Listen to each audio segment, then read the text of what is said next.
Semani tempat Yesus berdoa, tubuhnya dibasahi penuh. Tak seorang murid pun bersamanya, ia tunduk bergumul berat. Sungguh mulia pergumulannya, tanda kasih pada manusia. Marilah umat yang ditebus, angkat puji syukur baginya. Shalom, saudara yang terkasih di dalam nama Yesus Kristus. Firman Tuhan untuk kita pada hari ini dari Matius 26 ayat 36. Maka sampailah Yesus bersama murid-muridnya ke suatu tempat yang bernama Getsemani. Lalu ia berkata kepada murid-muridnya, "Duduklah di sini, sementara aku pergi ke sana untuk berdoa." Demikianlah firman Tuhan.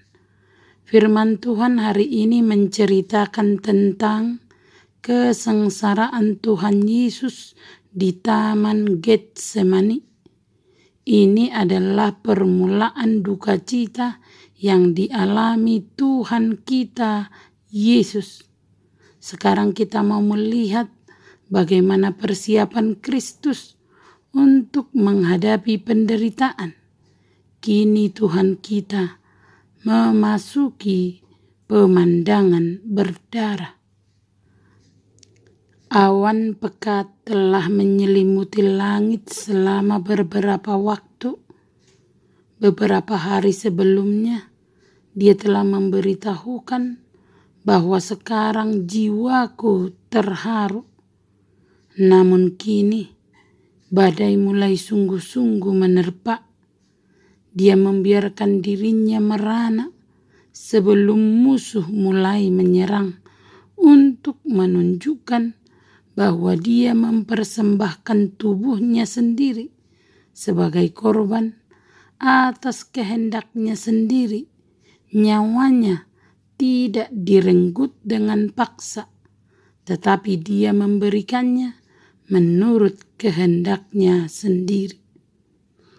Tempat di mana ia mengalami penderitaan yang amat dalam ini, yaitu di suatu tempat bernama Getsemani. Nama tempat itu berarti penggirikan atau penggilingan buah zaitun.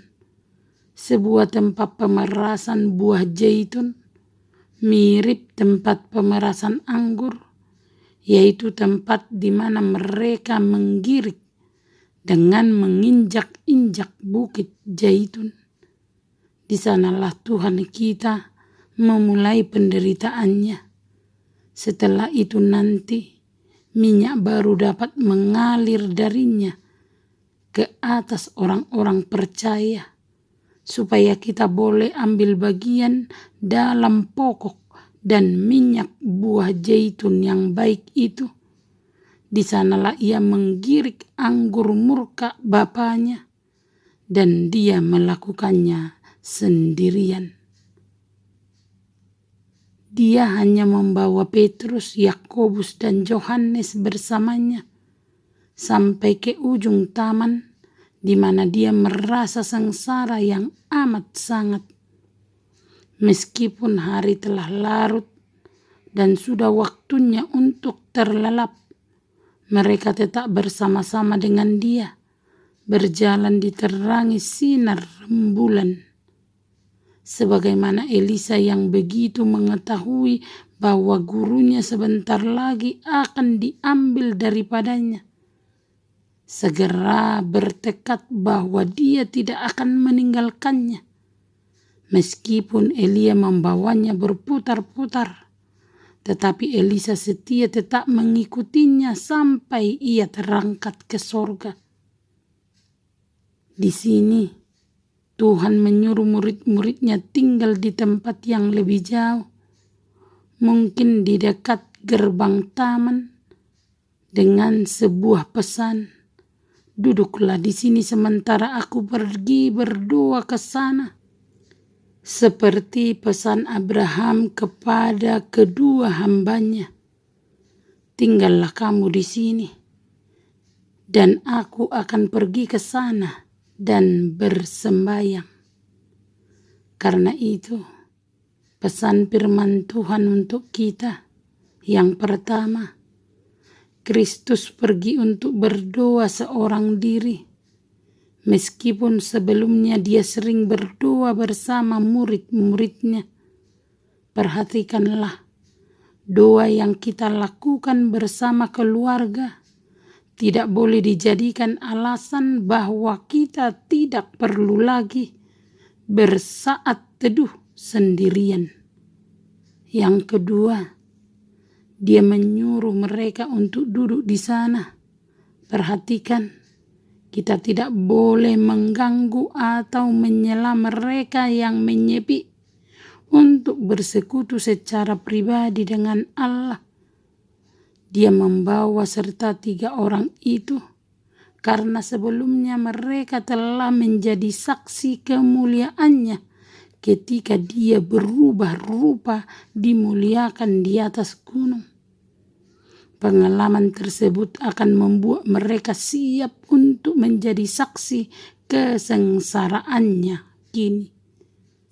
Perhatikanlah, mereka yang karena iman telah melihat kemuliaannya dan telah berbicara dengan orang-orang suci yang dimuliakan di atas gunung yang kudus, akan menjadi yang paling siap untuk menderita bersama-sama dengan Kristus. Jika kita menderita dengan Kristus, kita juga akan memerintah dengan Dia. Dan jika kita berharap untuk memerintah bersama-sama dengan Dia, mengapa kita tidak mau menderita bersamanya juga? Apa yang Yesus lakukan di Taman Getsemani bukan sedang bernegosiasi dengan Allah, melainkan untuk menegaskan bahwa Dia berserah penuh pada Allah. Yesus tahu bahwa apa yang akan dilakukannya yaitu menderita dan mati di kayu salib bukanlah untuk kepentingan dirinya sendiri, tetapi untuk menggenapi rencana keselamatan Allah bagi umat manusia. Sekarang kita umat percaya harus merenungkan juga bahwa kita mempunyai Getsemani kita masing-masing. Jangan sampai dalam Getsemani kita gagal. Kita tak akan pernah menjadi bagian dalam rencana Allah bagi dunia ini jika kita gagal. Tetapi jika kita berhasil dalam pergumulan Getsemani bersama Tuhan, kitalah orang yang mendapat kemuliaan dari pengorbanan Kristus. Amin. Terimalah berkat Tuhan, kasih karunia dan damai sejahtera dari Allah Bapa kita dan dari Tuhan Yesus Kristus menyertai saudara sekalian. Amin. Selamat beraktivitas. Salam sehat selalu. Tuhan Yesus memberkati.